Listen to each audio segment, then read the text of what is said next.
যিজনে কথা ওলাইছে তেওঁকে সোধক। মইতো কৈছিলোঁ যে তেখেতৰ ফ্লপ, আৰু মই আজি যোগদান আমাৰ যিদৰে কাৰ্যসূচী ৰাজীৱ ভৱনত হৈছে আমাৰতো হিট হৈছে, মই ক'ব পাৰোঁ আমাৰতো হিট, আৰু তেওঁতো মানে ফ্লপ হ'বই।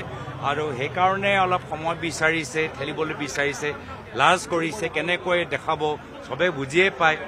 ৰিজাল্টটো আমি আগৰ পৰাই জানো বক্স অফিচত ফ্লপ হ'ব, কিন্তু আজি আমাৰ এই সভাটো চাই আমি ভাবিছিলোঁ যে আমাৰ জ্যেষ্ঠ 3-4গৰাকী আমাৰ থাকিব ৰাজনীতিবিদ, কিন্তু নৱপ্ৰজন্ম ওলাই আহিছে আৰু বহুতে মোক ফোন কৰিছে। কিন্তু আমি তেখেতক কৈছোঁ যে অহা 10 অক্টোবৰত আমি যোগদান কাৰ্যসূচীত পুনৰবাৰ হাতত